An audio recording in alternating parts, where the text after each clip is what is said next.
ආයුබෝවන් දරුවනේ.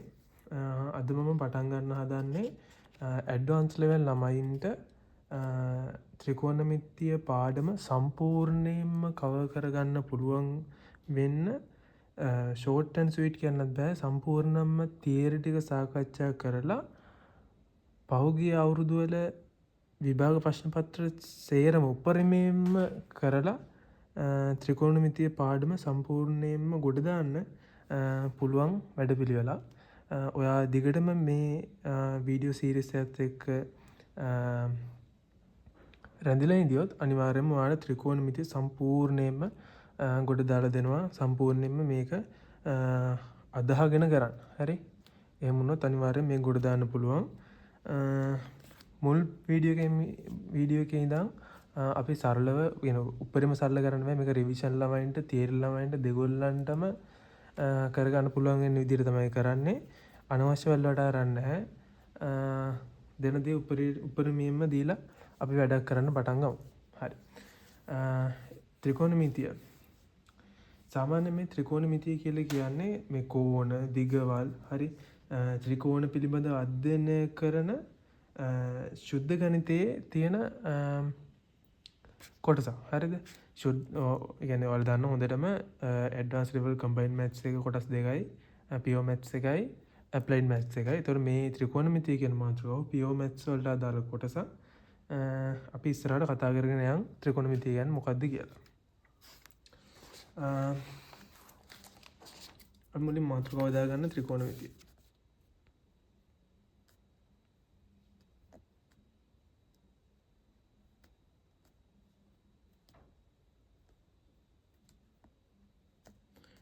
මාතෘකාව දාගන්න ත්‍රිකෝණමිතිය. පේනව නේද?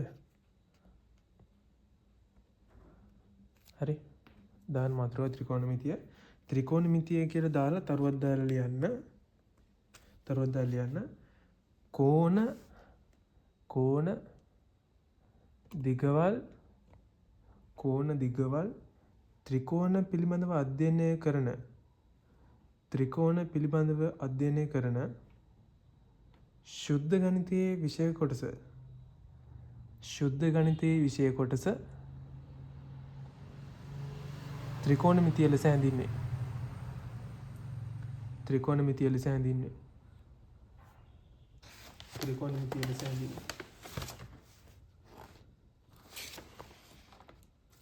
හරි? ත්‍රිකෝණමිතිය ලෙස හැඳින්වේ. ඊළඟට අනුමාත්‍රිකාවක් දාගන්න. කෝණ මැනීම.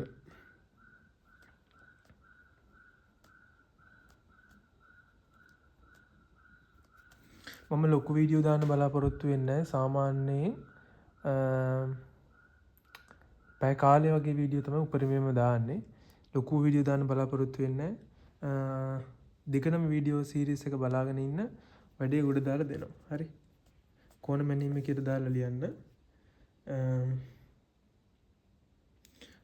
ලියන්න කලින් අහගන්නකො. මොකද්ද මේ කෝණයක් කියලා බලමු මොකද්ද කියන්නේ කියලා. සාමාන්‍යයෙන් කෝණයක් මයින්න කලින් ඔයා තේරුම් ගන්න ඕනේ. සාමාන්‍ය අපි කියන මේකට y අක්ෂය කියලා කියනවා. මේකට x අක්ෂය කියලා කියනවා. හරි?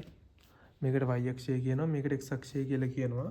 සාමාන්‍ය ව්‍යවහාරයේදී හරිද? සාමාන්‍ය මේ x අක්ෂයෙන් වාමාවර්තව මයින කෝණ. මේ x අක්ෂයෙන් වාමාවර්තව මයින කෝණ ධන කෝණ විදිහටත්. හරිද? x අක්ෂයෙන් දක්ෂිණාවර්තව මයින කෝණ ඍණ කෝණ විදිහටත් අපි හඳුන්වන්න ලබනවා. හරි? තරුවක් දාලා ලියන්න ඊට පස්සේ. මේ ඉස්සර ලියුවත් ප්‍රශ්නයක් නැහැ. ඊට පුළුවන් තරම් මකාගෙන ලියමු. x අක්ෂයේ ධන දිශාව සමග වාමාවර්තව මනිනු ලබන කෝණ.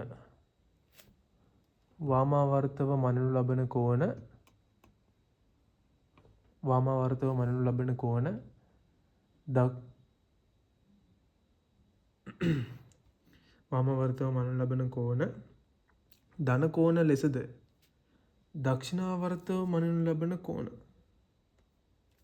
ඍණ කෝණ ලෙසද හැඳින්වේ කියලා දාලා මේක ඉක්මනට ඇඳගන්න. හරි? මේක ඉක්මනට ඇඳගන්න. වෙඩි වලට අරන් ඕනේ නැහැ. හරිද? ඊළඟට කෝණමයින් ප්‍රධාන ආකාර දෙකක් තියෙනවා. හරිද? කෝණමයින් ප්‍රධාන ආකාර දෙකක් තියෙනවා. එකක් තමයි අංශක. හරිද? එකක් තමයි අංශක. අනිත් එක තමයි රේඩියන්.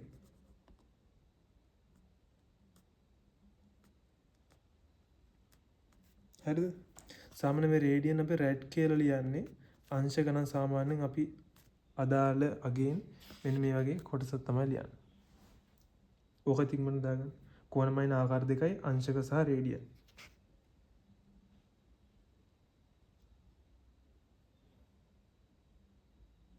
හරි. ඊළඟටම රේඩියනේ අර්ථ දක්වනවා. ඔයා මේක ලොකුවට මතක තියාගන්න ඕනේ. මේක ගණන් ටික මතක තියාගන්න තිබ්බනම් ඇති. ගණන් හදාගන්න විදිය මතක තියාගත්තා නම් හොඳටම ප්‍රමාණවත්. ඒනොම මේ පාඩමේ කොටසක් විදිහට රේඩියනේ මම අර්ථ දක්වනවා. ඇත්තටම රේඩියනේ කියන්නේ මෙන්න මේක. හරිද? මේක තමයි රේඩියන් එකේ ඇත්ත අර්ථ දැක්වීම. රේඩියන් එක කියන්නේ මොකක්ද කියලා.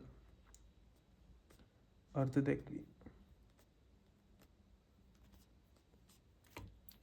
හරිද? මම කිය හොඳට අහගන්න. මම මේ රේඩියන් එක කියලා කියන්නේ ඔයා මොකක්ද කියලා හරියටම දැනගෙන ඉන්න ඕනේ ගණන් හදන්න.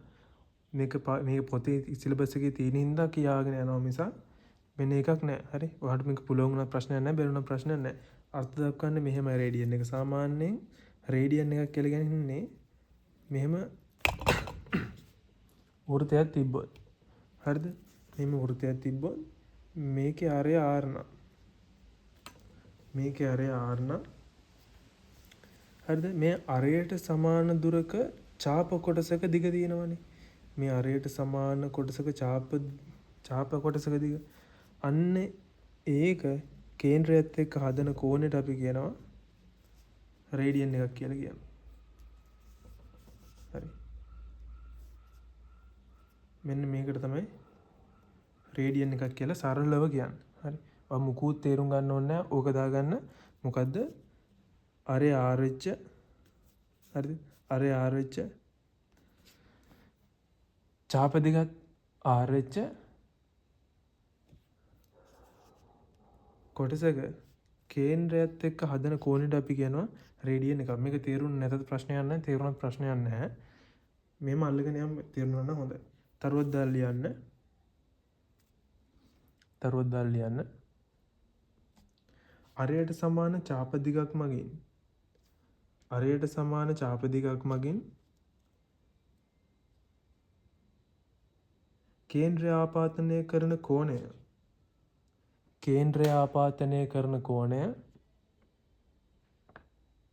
රේඩියන් ලෙස හැඳින්වේ.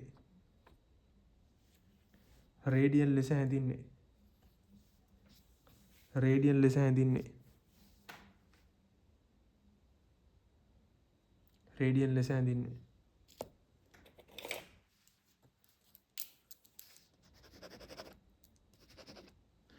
ඊළඟ අනුමාත්‍රකව දාගන්න.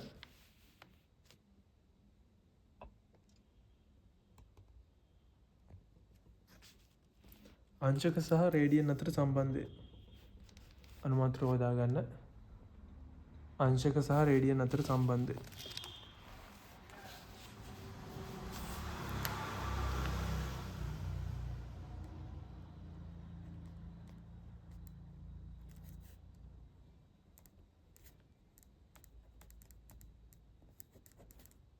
රෙඩ් අතර කියලා රෙඩ් අතර සම්බන්ධය.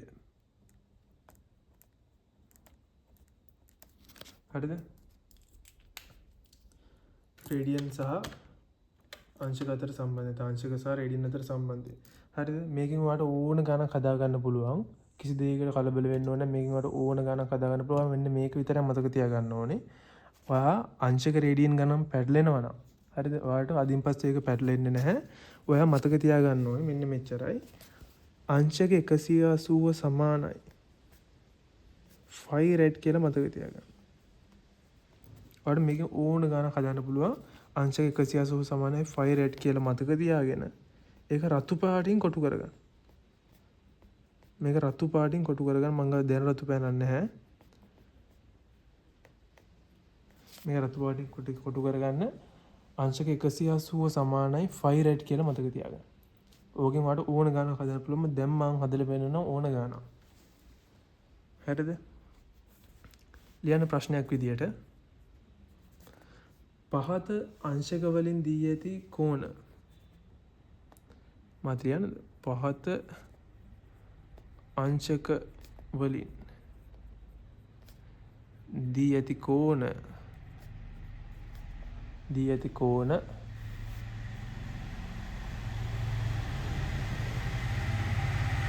රේඩියන් වලට හරවන්න.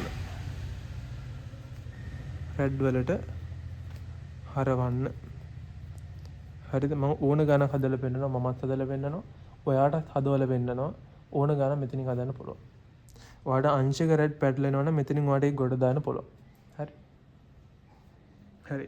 ඔන්න මුල්ම ගාන කියන්නේ පහස අංශක වලින් දී ඇති කෝණ රෙඩ් වලට හරවන්න. හරිද? මුලින්ම තියෙන්නේ අංශක 60. ඔන්න පළවෙනි ගාන අංශක 60. හරවන්න මෙච්චරයි ඔයාලා කරන්න තියෙන්නේ. මෙන්න මෙතන තියෙනවා මෙන්න මේක තමයි අර්ථ දැක්වීම. මෙන්න මේ අර්ථ දැක්වීම කෙලින්ම අරගෙන අවිල මෙන්න මෙතන ලියන්න. හරිද? ඒ කියන්නේ අංශක 180 සමානයි 5 රෙඩ්. ඔයාලා මෙතනින් ගියාට මේක පැටලෙන්නේ නැහැ කවදාවත්. මේක මෙතනින් ගොඩම තමයි. හරි?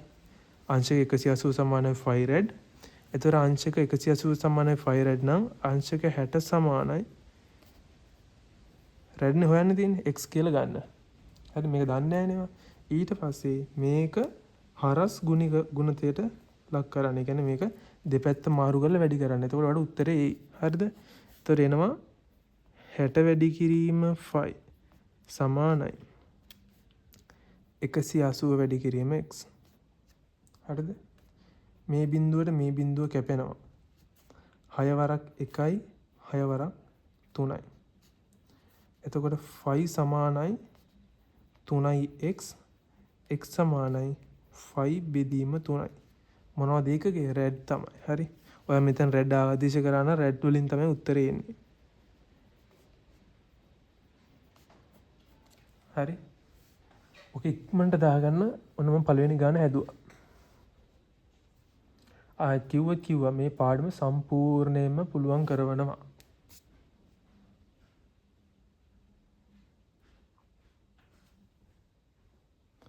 ඊළඟට අංශක 90.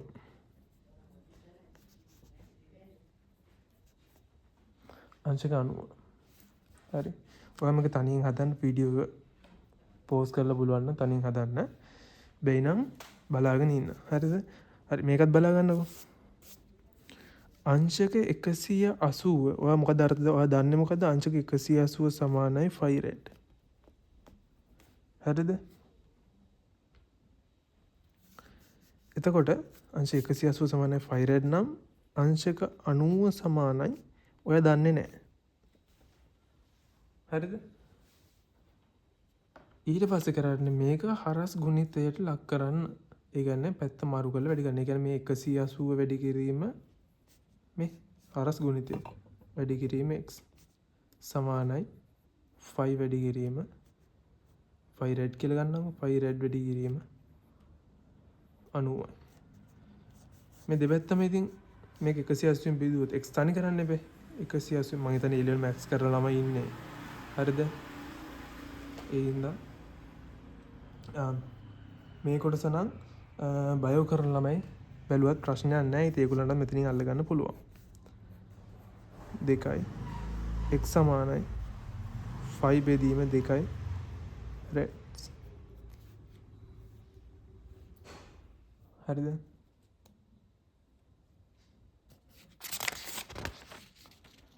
තව එක ගානක් කරමු. එතනින් මම මේක නවත්තලා ඊළඟ වීඩියෝ එක දානවා.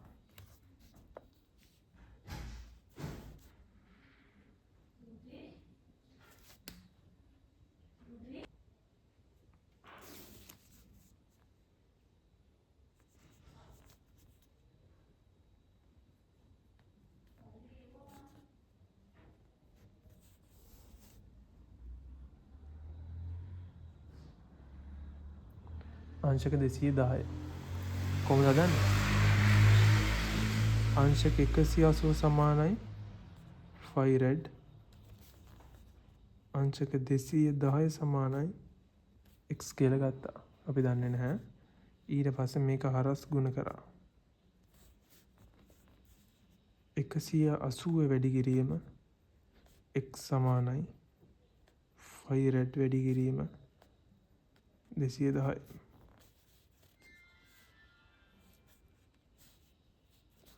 දෙපැත්තම 180න් බෙදුවොත්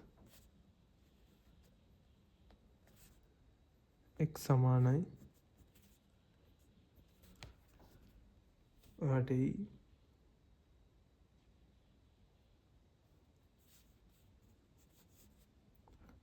7.5 බෙදීම 6 රැඩ් කියලා. හරි මම මෙතනින් මේක නවත්තනවා. ඔයා තනියෙන් මෙන්න මේ ගණන් ටික try කරලා බලන්න. 4 වෙනි එක අංශක 150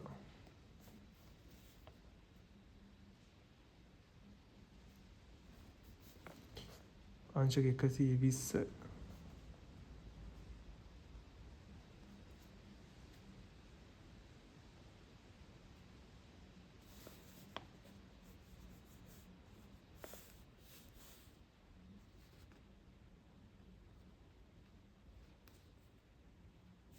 අංශක 45 අංශක 135. ඔය ටික try කරලා තියාගන්න. ඊළඟ වීඩියෝ එකේදී අපි බලමු රේඩියන් වලින් දීලා තියෙන එක කොහොමද අංශක වලට හරවන්නේ කියලා.